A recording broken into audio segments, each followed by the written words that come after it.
Hello everyone and welcome back to my channel Edmond Minaros. And for today's quick tutorial, and I'm going to show you guys on how to resolve the Windows update with error code 0x80070008 that you're experiencing on your Windows 10 or Windows 11 computer with the error message show there is not enough memory. So if you have insufficient space on your hard drive, that could be preventing Windows from completing the Windows update functions with the error code 0x80070008. Kung paano ba natin ito i-fix, and without further ado, and let's go ahead. So all you have to do is to open up on the search menu. And then dito sa search for apps, so kailangan mo lang i-type dito yung troubleshoot settings.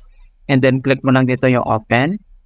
And then dito sa troubleshoot settings, ang next step, dito lang sa options, under nito ay kailangan mo lang i-select dito yung other troubleshooters. So click mo lang yan.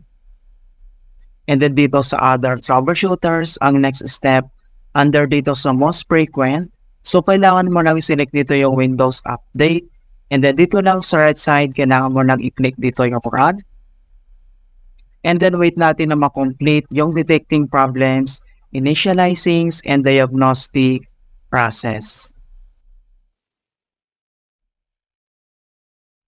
Okay, so makikita mo na dito na troubleshooting has completed. So ang next step na ating gagawin ay close lang natin itong troubleshooters.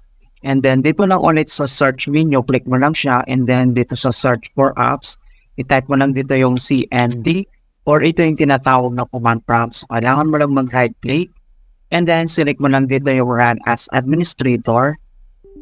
If you receive user account control, and then click mo lang dito yung yes. And then dito sa administrator command prompt, ay kailangan lang natin i-enter yung command keyword na dsem /online /image/restore help. So copy lang natin yan, and then next step ay kailangan lang natin dito i-paste. So paste lang natin, and then press mo lang yung enter, at makikita mo na dito na deployment image servicing and management tool. So dito ay kailangan lang natin hintay na ma-complete yung verifications into 100%.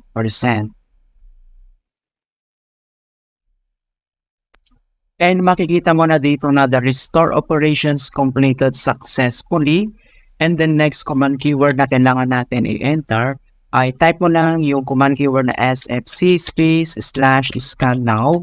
So in all small letter lahat, and then yung /scan now ay one word po yan. And then press mo lang yung enter. And makikita mo na dito na beginning system scan. This process will take some time.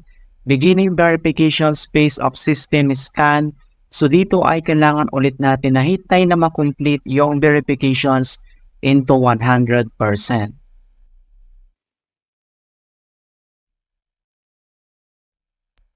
And finally, makikita mo na dito na verifications 100% complete. Okay, so after dito sa command prompts and the last solution na pwede natin gawin, so dito lang ulit sa search menu, and then dito sa search for apps. So kailangan mo lang i-type dito yung desk cleanup, and then kailangan mo lang i-click dito yung open. And then next step, so pop up itong desk cleanup live selections. So kailangan mo lang i-select dito kung anong drives yung gusto mong i-clean up. So select mo na yung arrow na yan, and then select lang natin dito yung ating C drive, and then click mo lang dito yung OK. And then wait natin na makalculate yung ating desk cleanup. And then next step, so pop up itong ating desk cleanup. So dito sa files to delete, so sinika lang dito kung anong files yung gusto mong i-delete dito. And then next step, ay dito lang sa baba ay kailangan mo lang i-click dito yung OK. And then, are you sure you want to permanently delete these files? So i-click mo lang dito yung delete. Alright, so ganoon lang po kasimple on how to fix Windows Update with error code 0x80070008 in Windows 10 or Windows 11. And please don't forget to like this video and subscribe to my channel for more quality content. Thank you guys, and see you in my next tutorial.